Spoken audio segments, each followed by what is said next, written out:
Hello, you are listening to 90.3 WMSC Upper Montclair. My name is Danny Krastik, and I'm here with a musical guest, here to discuss their latest release. So, would you guys like to introduce both yourselves individually and the band itself?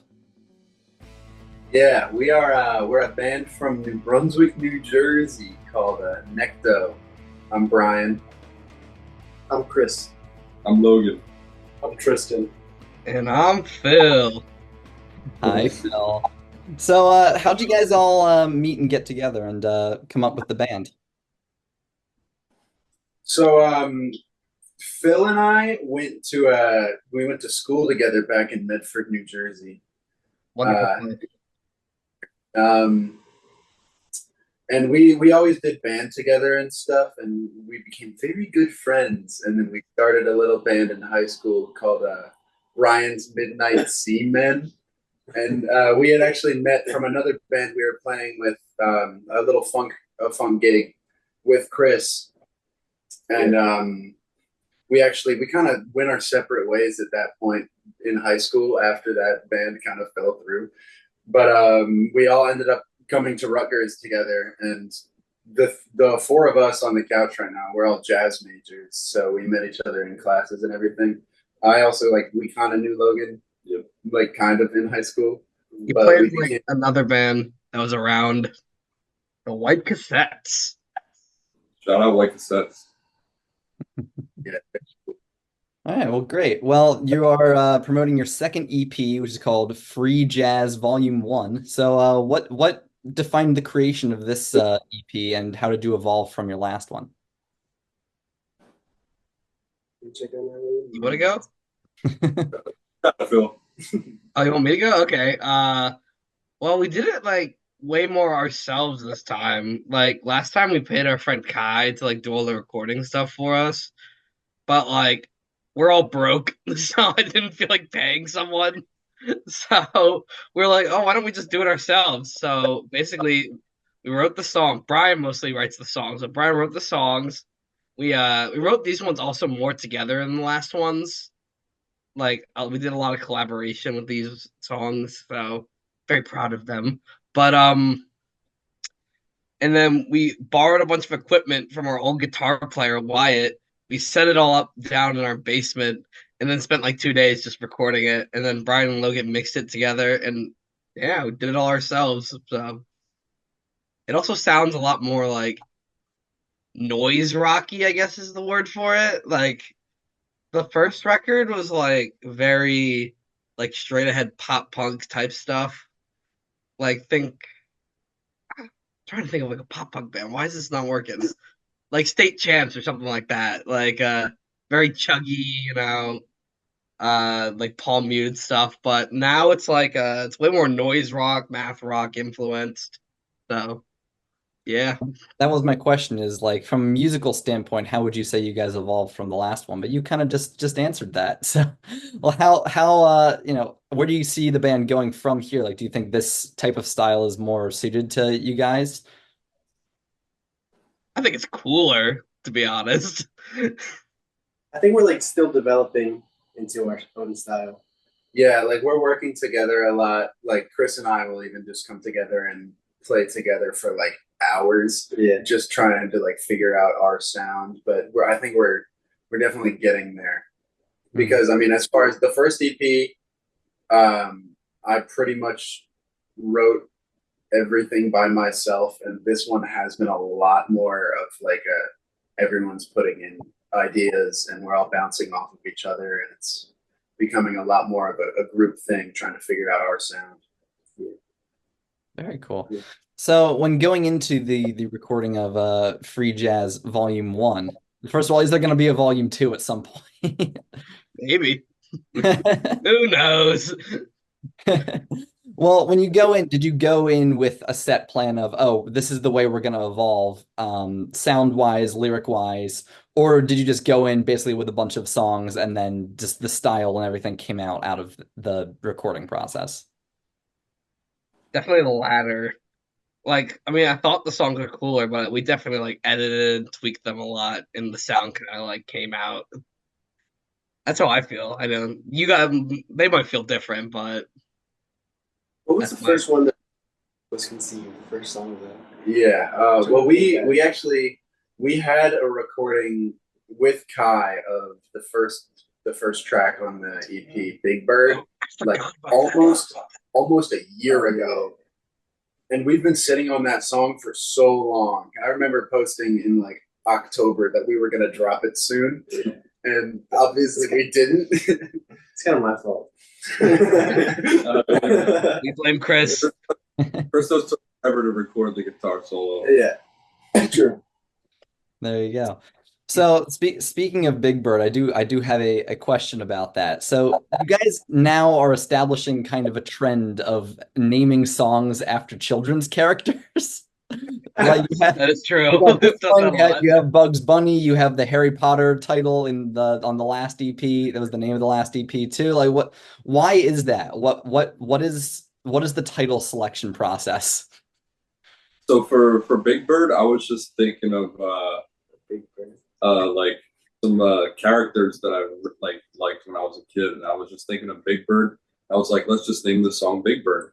Yeah, a lot of our song titles is like they don't really mean anything as far as the song actually goes. Like that song is not like a children's song. Not about Big Bird. Not about Big Bird at all. Just thought Like- it sounded cool. Mhm. Yeah, we did Bugs Bunny on the first one, and then we did Big Bird for the this new single, and we actually also have another Looney Tunes themed one on the new EP, Suffered Succotash. So I don't know, maybe not necessarily trying to go for a theme, but we just don't necessarily always want to take ourselves too seriously. Yeah. I think that's good. I think you have a lot of music nowadays that's trying to take itself very seriously, and then you guys come in and it's very much, let's make music for our entertainment, and if the audience Real. enjoys it too. Yeah, so- there's like definitely a story behind the Bugs Bunny title that I can't really get into on here, but just know it is very funny. Nice, nice. Well, with the EP, first of all, also, when does the EP release? Where will it be available to listen to? May 31st. Maybe 30. On like everything. Everything. All streaming platforms, Everything you can think. Platforms. even Snapchat. Even Tight. Snapchat. Wow. Yeah, yeah. For Snapchat music. My favorite music site, Snapchat. Nice. The best one, hands down. So with the EP coming out, what are you guys doing to promote it? Are you doing, I'm sure you guys are doing a bunch of live shows. Do you have anything lined up at the moment? So actually, funny you ask. We don't have a lot planned for this summer, but what we do have planned is probably some of the biggest shows we've ever played. Like, Are you able to on- talk about any of it yet, or is not everything locked down? one of them has been announced already, so I can say July 31st we will be playing at Pino's in Highland Park with a couple of my favorite bands around right now: Newgrounds Death Rugby, Oolong, and Postcard Nowhere. It's gonna be so sick, and maybe other ones that I don't know if I can talk about yet. Let's just say it's gonna be sick though. It's gonna be dope. Awesome, awesome. Well, let's talk real quick about future plans. Do you guys ever see you guys making a full-length album at some point in the near future? Hopefully. I would love to. I think maybe that's our next. That's something we're definitely working on. Our next goal, seeing what happens with this, and then, hopefully some more full length would be able to come out of it. Yeah, and then moving forward stylistically, do you think that you guys are going to continue down the style that the new EP has really brought on, or do you think you guys are going to once again go in a kind of a different direction with every release, like you have been so far? Probably. It's gonna get weirder. It's kind of just random. Weirder. It's random. Like we just do like whatever when we want. We all also play like a lot of different styles of music, Yeah. so that usually influences our songwriting. Yeah, and it's like for me personally, a lot of what I write comes directly from what I'm listening to at the time, and that changes pretty rapidly. It's like my very volatile. So it's like I love Radiohead for 1 month, and then the next month I'm listening to just straight screamo. You still love For Radiohead. I still love Radiohead. For example, there was the second track on the EP. I was showing to one of our friends, and he said that it sounded like all styles of emo in one song. So I've been told that our stuff is like there's so many sections, they say. I was talking to a friend of mine a couple days ago, and they were like, "Yeah, how do you keep track of all that? It's like it's always changing." I was like, "I don't know. It just Yeah, happens." absolutely, absolutely.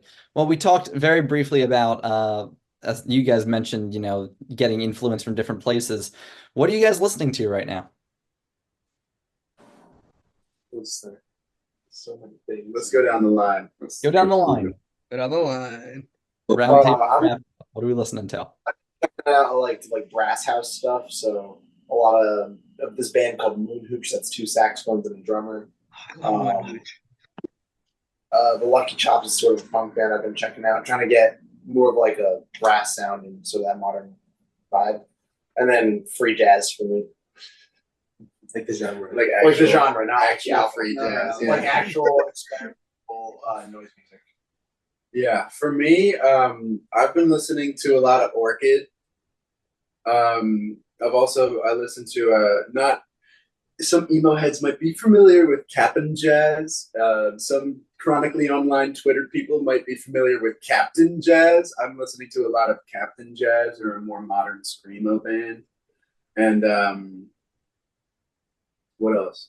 I've been bumping Saturdays at Your Place a lot, which doesn't really fit with the other two, but also Phil put me onto this band called Hella that I've been listening to the past couple of days.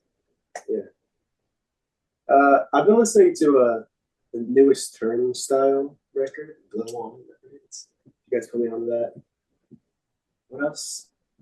I don't know what else I've been listening to as of late. Sounds of the Island. Yeah.